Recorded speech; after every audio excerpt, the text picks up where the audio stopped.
മലയാള സിനിമയിൽ അടുത്തിടെ പ്രദർശനത്തിനെത്തിയ ട്രാൻസ് എന്ന ചലച്ചിത്രം ക്രൈസ്തവ വിശ്വാസത്തെ മനഃപൂർവ്വം അധിക്ഷേപിക്കുകയായിരുന്നുവെന്ന് വെളിപ്പെടുത്തൽ. ആദ്യ തിരക്കഥയിൽ നിന്നും ക്ലൈമാക്സ് മാറ്റിയാണ് സിനിമ നിർമ്മിച്ചതെന്ന് പ്രശസ്ത ചലച്ചിത്ര നിർമ്മാതാവ് സിബി തോട്ടുപുറം വെളിപ്പെടുത്തി. ഷെക്കേന ടെലിവിഷൻ സംപ്രേഷണം ചെയ്യുന്ന ബിഗ് ഡിബേറ്റിൽ പ്രതികരിക്കുകയായിരുന്നു സിബി തോട്ടുപുറം. ക്രൈസ്തവ വിശ്വാസങ്ങളെയും അതിലധിഷ്ഠിതമായ മൂല്യങ്ങളെയും സിനിമ എന്ന മാധ്യമത്തിലൂടെ ട്രാൻസ് എന്ന ചിത്രം സമൂഹത്തിന് മുന്നിൽ ഇകഴ്ത്തിക്കാട്ടിയ സ്ഥിതിവിശേഷമാണ് ഉണ്ടായത്. ചില വ്യക്തികളുടെ തെറ്റായ പ്രവണതകളെ ചൂണ്ടിക്കാണിക്കുന്നതിനുമപ്പുറം ദുരുദ്ദേശത്തോടെ ക്രൈസ്തവ വിശ്വാസത്തെ കടന്നാക്രമിക്കാൻ ശ്രമിച്ച സിനിമ കൂടിയായിരുന്നു ട്രാൻസ്.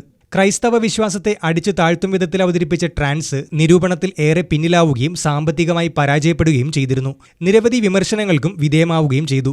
ഏറ്റവും ഒടുവിൽ ചിത്രവുമായി ബന്ധപ്പെട്ടിരിക്കുന്ന വാദം ക്ലൈമാക്സിൽ വരുത്തിയ മാറ്റമാണ്. മികച്ച രീതിയിൽ പര്യവസാനിക്കേണ്ട ചിത്രത്തിന്റെ ക്ലൈമാക്സ് ക്രൈസ്തവ വികാരങ്ങളെ വ്രണപ്പെടുത്തുന്ന വിധത്തിലേക്ക് മാറ്റപ്പെടുകയായിരുന്നു.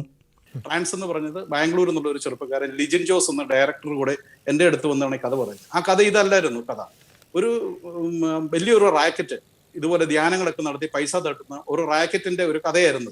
അതിനകത്ത് വ്യക്തമായിട്ട് പറയുന്നുണ്ട്, ഈ ധ്യാനം കൂടാൻ എല്ലാ ദിവസവും ഒരു വീൽ ചെയറിൽ ഒരു ചെറുപ്പക്കാരനുമായി തന്റെ സഹോദരനുമായി ഒരു പെൺകുട്ടി എല്ലാ ധ്യാനകേന്ദ്രത്തിൽ അത് വന്നിരുന്നു. ഇയാളുടെ ധ്യാനം മുഴുവൻ കൂട്ടിയിട്ടും ഈ കുട്ടിക്ക് സൗഖ്യം വരുന്നില്ല. അതായത് ഈ പെൺകുട്ടി ധ്യാനകേന്ദ്രത്തിൽ ഇയാളുടെ ധ്യാനം കൂട്ടിയിട്ട് ഈ കൊച്ചിന് വീൽ ചെയറിൽ നിന്ന് എണീക്കാൻ സാധിക്കുന്നില്ല. ലാസ്റ്റ് ഈ ധ്യാന ഗുരു തന്നെ പറയുന്നു, എനിക്ക് ഇതിനുള്ള കഴിവില്ല, ഇത് തട്ടിപ്പാണ്, നീ ഇനി വരരുതെന്ന് പറയുന്നു.